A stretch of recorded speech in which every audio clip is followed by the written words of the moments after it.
Everyone, welcome to weekly market update. Weekly market update में आपका स्वागत है। आज हम जो है कुछ सेक्टर्स देखने वाले हैं और कुछ जो है स्टॉक्स देखेंगे जो रडार पे है आने वाले एक साल के लिए। ये एक साल बहुत ही क्रूशियल होने वाला है अपने लिए। अगर कोई भी पोजिशनल ट्रेड या स्विंग ट्रेडर्स है या जिसको पोर्टफोलियो मैनेज करनी है, जिसमें उसको अच्छे स्टॉक सेलेक्ट करने हैं, तो क्या प्रोविज़न्स हो सकते हैं और कौन से ऐसे सेक्टर्स हो सकते हैं जो इस साल चलने के चांसेस ज़्यादा हैं, और आने वाले और कौन से ऐसे सेक्टर्स हैं जो वैल्यू बाइंग में है और मोमेंटम बाइंग में है। मोमेंटम बाइंग मतलब जल्दी में कौन से स्टॉक्स जो अच्छे परफॉर्म करेंगे, कौन सा सेक्टर अच्छा परफॉर्म करेंगे, और वैल्यू बाइंग में मतलब कौन से ऐसे सेक्टर्स जो परफॉर्म करने वाले हैं। तो चलिए देखते हैं पहले निफ्टी पीएसयू। निफ्टी पीएसयू में क्या है अभी, ये वैल्यू बाइंग में था। अगर आप देखोगे ये वाला रेंज, यहाँ पे जब भी ये स्टॉक था, जब इसने एक ग्रीन कैंडल बनाई थी विद ग्रेट वॉल्यूम, इसके बाद कंफर्मेशन आया था, तब यहाँ से वैल्यू बाइंग कर सकते थे। जब उसने 40 को जो है 40 ब्रेक किया, बट वहाँ पे सस्टेन नहीं हुआ और वो वापस ऊपर आ गया। और आप मंथली भी देख सकते हो, यहाँ पे भी एक अच्छी रैली है और ये जो स्टॉक है वो 60 के ऊपर है। तो बेसिकली ये बताता है कि आपका जो है पहली बात तो जो है, हम लोग दो टाइम फ्रेम में देख रहे हैं, वीकली टाइम फ्रेम में और मंथली टाइम फ्रेम में। तो मंथली टाइम फ्रेम आपको ट्रेंड बताता है और वीकली टाइम फ्रेम आपको ट्रेड बताता है कि कहाँ से ट्रेड लेने हैं। तो आप देख सकते हो मंथली में इसने बहुत सारी रेड कैंडल बनाई, इसके बाद डोजी बनाया, डोजी के बाद एक इंडिसिसिव कैंडल्स बनी और उसके बाद उसने कंफर्म किया कि अब मैं वीक नहीं हूँ, अब मैं ऊपर ही जाऊँगा। तो पीएसयू में अभी तो मोमेंटम बाइंग नहीं हो सकती और वैल्यू बाइंग का अपॉर्चुनिटी ख़त्म हो चुका है। तो ना ही वैल्यू बाइंग में है, ना ही जो है मोमेंटम बाइंग में है। तो इसके लिए हम वेट करेंगे जब वीकली 60 क्रॉस करेगा, तब इसमें जो है पीएसयू बैंक के पीएसयू सेक्टर्स में हम जो है अपॉर्चुनिटी ढूंढ सकते हैं स्टॉक बाई करने के लिए। आइए देखते हैं दूसरा सेक्टर।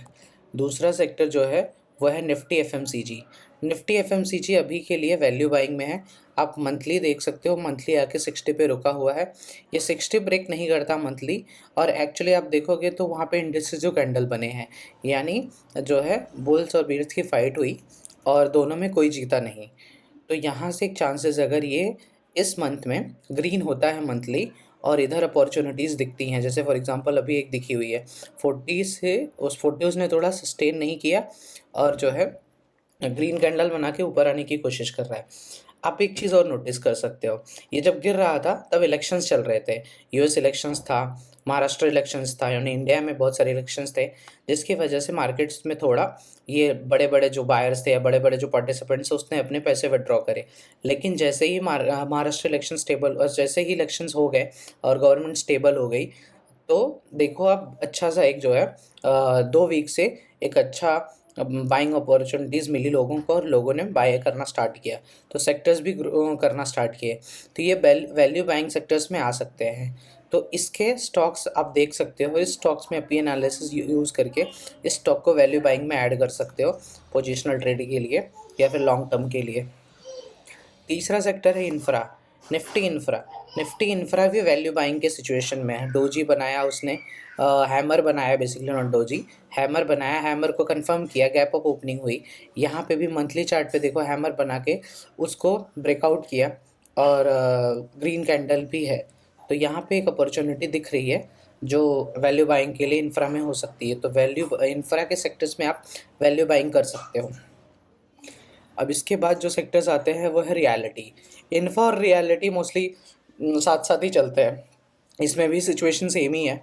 यहाँ पे भी आप देखो वैल्यू बाइंग हुई थी 2 वीक पहले, जब उसने ग्रीन कैंडल बनाई, तो अभी भी अपॉर्चुनिटीज़ है रियलिटी में। रियलिटी में आपको सेक्टर्स या स्टॉक्स मिल सकते हैं जो वैल्यू बाइंग के लिए हो सकते हैं। आप यहाँ पे भी देखो मंथली चार्ट पे भी उसने जो है एक इंडिसिसिव कैंडल बनाया और उसको कंफर्म किया। तो ये एक सेटअप है जो कभी डिस्कस करेंगे वीडियो में। ये सेटअप भी बहुत अच्छा सेटअप है, बट अभी के लिए फ़िलहाल ये समझते हैं। तो आप देखो मंथली ट्रेंड दिखा रहा है, आई मीन लास्ट 2 मंथ से इसमें ग्रीन कैंडल बने हुए हैं और ग्रीन कैंडल का कंफर्मेशन भी आया है, और वीकली आप देखोगे तो जो है 40 पे सपोर्ट लेके ऊपर जा रहा है। लेकिन एक काम कर सकते हैं, इधर वेट कर सकते हैं, 60 के ऊपर जाने देते हैं, तो ये अब मोमेंटम ट्रेड हो जाएगा। मोमेंटम में आने के बाद आपको ऑब्वियसली कम टाइम में अच्छा पैसा मिल सकता है। तो बेसिकली मोमेंटम और वैल्यू बाइंग में डिफरेंस ये है कि वैल्यू बाइंग आपका स्लोली पोर्टफोलियो को बड़ा करेगा, और मोमेंटम आपको फास्ट फॉरवर्ड आपके पोर्टफोलियो को बड़ा करेगा। तो मोमेंटम कम टाइम के लिए होता है, क्योंकि वो आप उसी मोमेंट को पकड़ने की कोशिश करते हो। और वैल्यू बाइंग मतलब आप होल्ड करके रखो, वो एक अच्छा रिटर्न देगा, क्योंकि वैल्यू बाइंग में हमेशा हम सपोर्ट से बाई करना स्टार्ट करते हैं, और मोमेंटम ट्रेडिंग में हम हमेशा ब्रेकआउट पे जो है ये करते हैं। तो जनरली मोमेंटम ट्रेडिंग जो भी टाइम फ्रेम आप यूज़ कर रहे हो, उस टाइम फ्रेम का जो 60 अपना मोमेंटम टूल है, जैसे RSI 60 क्रॉस करता है, मतलब ये इंडिकेटर ये बताता है कि नाउ ये स्टॉक्स या ये सेक्टर्स मोमेंटम में है। तो अभी के लिए रियलिटी को थोड़ा होल्ड करेंगे, और इंफ्रा को भी, क्योंकि ये ना ही मोमेंटम में है ना ही वैल्यू बैंक में अपॉर्चुनिटी थी, बट हम लोगों ने कैप्चर नहीं किया, तो अभी छोड़ते हैं। अभी के लिए इसको ये करते हैं, साइड में करते हैं। निफ्टी एनर्जी ये वैल्यू बाइंग में है। आप देखो आज के डेट में इस सेक्टर्स में 40 को तोड़ा, लेकिन 40 के नीचे वो सरवाइव नहीं कर पाया, फिर उसने 40 के ऊपर 2 वीक से मतलब हैमर बना के ऊपर आ गया। अभी जो है मंथली भी आप देखो 60 तोड़ा है, बट वहाँ पे सरवाइव नहीं हुआ है, ऊपर आने की कोशिश कर रहा है। तो अगर ये मंथ में ये ऊपर आता है, तो एनर्जी एक ऐसे सेक्टर्स हो सकते हैं जहाँ पे आप वैल्यू बाइंग कर सकते हो, अपना पोर्टफोलियो जो है मजबूत कर सकते हो, ये इनके स्टॉक्स यानी एनर्जी सेक्टर्स के स्टॉक लेके। तो आप थोड़ा वेट करके एनर्जी सेक्टर्स की जो स्टॉक्स हैं उनकी एनालिसिस कर सकते हो, और उस एनालिसिस में जो है जो आपको सेक्टर्स लगता है, जो स्टॉक्स जो है आपके एनालिसिस में फिट बैठता है, वैसे मैं पीरियोडिकली वीडियो बनाते रहता हूँ, तो आप उस वीडियो में भी देख सकते हो कि कौन से ऐसे एनर्जी के स्टॉक्स हैं जो है वैल्यू बाइंग में फिट बैठ रहे हैं या मोमेंटम बाइंग में फिट बैठ रहे हैं। फिलहाल तो वैल्यू बाइंग ही हम ढूंढेंगे, बट स्टिल क्योंकि मैं जनरली पोजिशनल और स्विंग ट्रेड ही करता हूँ, तो मैं तो कभी मोमेंटम ज़्यादा ट्राई नहीं करता, but still I'll figure out कि कुछ मिल सकता है अपने को, तो will share with you guys. तो निफ्टी फाइनेंस सर्विस ये एक सेक्टर है जो मोमेंटम बाइंग में है। यहाँ पे क्या हो रहा है, यहाँ पे आप देखो सारी चीज़ें फास्टली मूव कर रही हैं, वॉल्यूम भी है, अब देखो कैंडल भी जो बड़े बड़े बने हुए हैं। तो यहाँ से ये 50 पे सपोर्ट लेके वीकली ऊपर जा रहा है, और मंथली आप देखो ऑल टाइम हाई के लगभग करीब है। ये रेड कैंडल एक थोड़ा सा रेजिस्टेंस है, अगर इसको क्रॉस करता है तो finance service one of the best sectors हो सकते हैं जो है स्टॉक प्रेफर करने के लिए। ठीक है, तो ये फाइनेंस सर्विस हो गया। और दूसरा इसके बाद आता है फार्मा। फार्मा एक टाइम था लास्ट लास्ट 2024 में, last like we can say कि इनिशियल 2024 में एक अच्छा रैली दिया इसने। अभी 50 पे सपोर्ट लिया, अब लेकिन आप देखो हायर टाइम फ्रेम में ये ट्रेंडिंग ही स्टॉक है, ये ऐसा नहीं है कि वीक हुआ है या कुछ हुआ, बट वीकली थोड़ा करेक्ट हुआ है, बट करेक्ट होने के बाद हैमर बना के ये ऊपर ही जा रहा है। तो but still it's not in momentum, not in value buying. तो 60 क्रॉस होने देते हैं, देन विल सी इट कि इसमें पोजीशन बनाने की अपॉर्चुनिटी मिलती है कि नहीं। आता है निफ्टी बैंक, निफ्टी फाइनेंस और निफ्टी बैंक, आप देखो दोनों लगभग मोमेंटम बाइंग में हैं। और जिस देश का बैंकिंग सेक्टर मजबूत होता है या बैंकिंग के चार्ट अगर स्ट्रांग है, इसका मतलब वो देश स्ट्रांग है, यानी वो जो है वो कंट्री में बहुत अच्छे चीज़ें हो रही हैं, क्योंकि ओबियसली सारा कुछ इंटरकनेक्टेड है बैंक से। तो आप देखो बैंक्स भी जो है अच्छे परफॉर्म कर रहे हैं। PSUs अभी जैसे लास्ट टाइम हमने देखा, PSUs अभी नहीं है मोमेंटम में, बट वो आएगा थोड़े टाइम वेट करने के बाद। But banking now is in this momentum ये मोमेंटम जोन में है। तो यहाँ पे आप देखो 60 क्रॉस हो रहा है, यहाँ पे ऑल टाइम हाई पे है, बेसिकली शैडो है, बेसिकली ऑल टाइम हाई पे है। तो ये एक ऐसा सेक्टर है जहाँ पे आप आज के डेट में जाके स्टॉक ढूंढ सकते हो, और जो है अपने पोर्टफोलियो में ऐड कर सकते हो। तो अभी देखते हैं दूसरा, IT one of the favourite sectors of mind is IT। IT में क्या है, IT लास्ट 2-3 महीने से तो ऊपर ही चल रहा है। ये वैल्यू मोमेंटम बाइंग हमेशा के लिए, मतलब लास्ट 2 महीने से 3 महीने से तो मोमेंटम बाइंग है। 2 महीने से देखो तो यहाँ से जब इसने ये वाला रेजिस्टेंस ब्रेकआउट किया, तो यहाँ पे भी आप जो है अपने पोर्टफोलियो में अगर मोमेंटम ट्रेड करना चाहते हो 6 मंथ 3 मंथ्स, तो आप इस सेक्टर्स के स्टॉक्स को आप प्रेफर कर सकते हो, क्योंकि ये one of the finest sector है जो है मोमेंटम में, जहाँ पे अब इसका एक और मैंने किसी एनालिस्ट का सुना था कि उसका कहना था कि जब भी जो सेक्टर्स गिर रहे होते हैं, जैसे फॉर एग्जांपल बाकी सेक्टर्स गिर रहे हैं, तो आईटी उसका कॉन्ट्राडिक्टरी है। जब वो गिरेंगे तो ये चलेगा, और ये गिरेगा तो वो चलेंगे। तो बेसिकली पता नहीं है कितना सही है कितना नहीं, क्योंकि मैंने अभी वो एनालिसिस नहीं करी है, बट स्टिल आप देख सकते हो कि चार्ट के हिसाब से एटलीस्ट ये 60 ब्रेकआउट किया है और अच्छे से जो है ये हो रहा है, ग्रो कर रहा है। तो ये एक अच्छा सेक्टर्स हो सकता है अपने स्टॉक को सेलेक्ट करने के लिए और अपने पोर्टफोलियो को बड़ा करने के लिए।